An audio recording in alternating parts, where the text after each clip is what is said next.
Mari kita berdoa. Roh Kudus, terangilah kami dengan firman-Mu. Berbicaralah ya Tuhan Yesus. Amin. Shalom. Jemaat Tuhan yang terkasih dalam nama Tuhan Yesus Kristus, firman Tuhan yang kita renungkan pada minggu ini diambil dari kitab Keluaran 17 ayat 1 sampai ayat yang ke-7. Tema kita adalah datang pada Tuhan dan lakukan kehendak-Nya. Kebutuhan pokok manusia adalah makanan dan minuman. Tanpa makan, manusia akan lemas. Mungkin bisa satu bulan kita tidak makan masih bisa bertahan. Tetapi kalau kita tidak minum, beberapa hari saja tubuh kita akan mengalami dehidrasi. Dan bahkan kita akan mengalami mati karena dehidrasi. Jemaat Tuhan yang terkasih dalam nama Tuhan Yesus Kristus, manusia mengutamakan apa kebutuhannya. Dan akhirnya manusia menjadi sentral.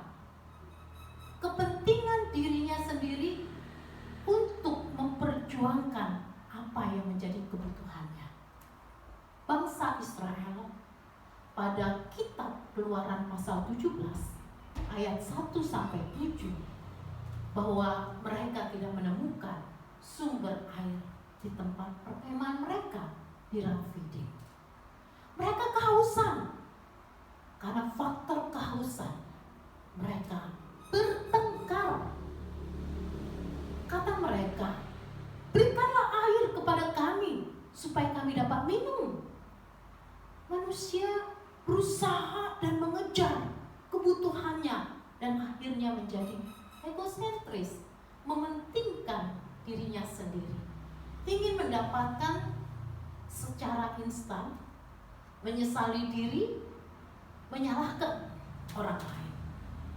Musa mengingatkan umatnya agar jangan bertengkar dan mencobai Tuhan, karena kebutuhan saat itu tidak ada.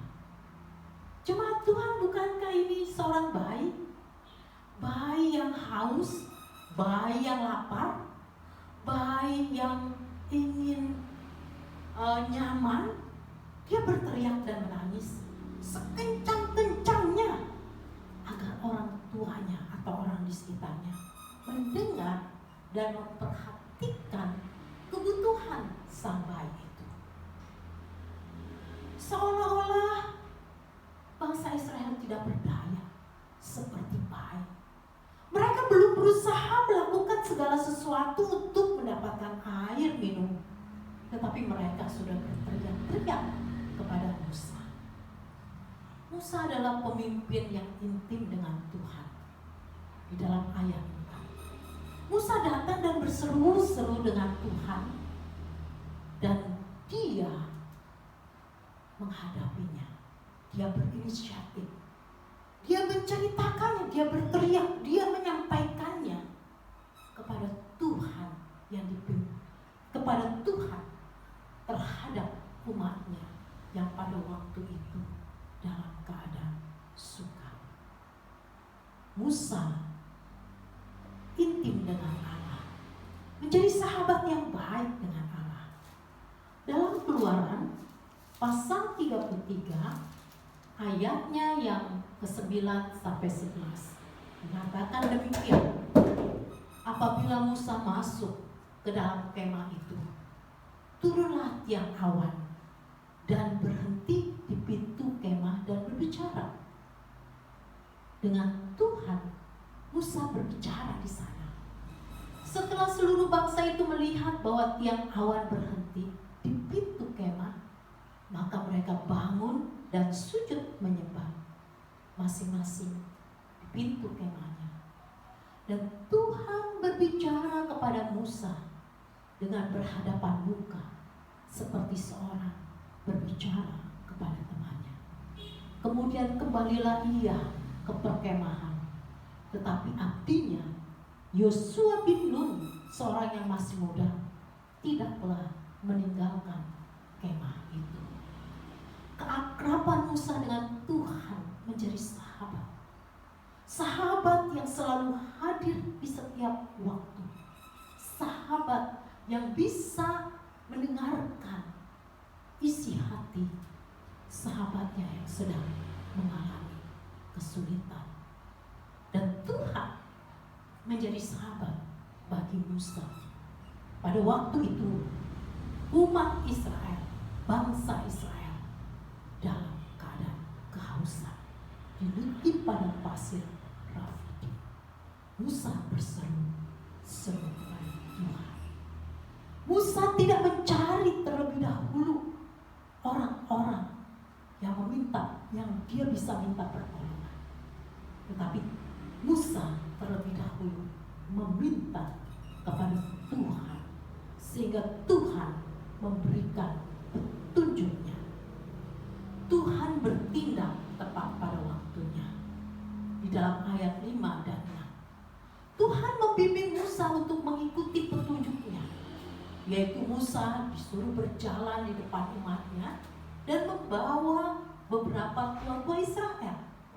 Dan kemudian Musa diingatkan bahwa tongkatnya yang pernah memukul sungai Nil tersebut untuk memukul gunung batu di Horeb itu, maka di dalamnya akan keluar air untuk diminum bangsanya. Jemaat Tuhan yang terkasih di dalam nama Tuhan Yesus Kristus, datang kepada Tuhan itu yang dilakukan oleh Musa.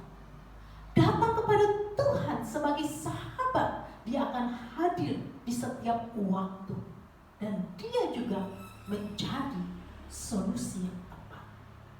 Dan Tuhan melakukan apa yang dikehendakinya untuk umatnya.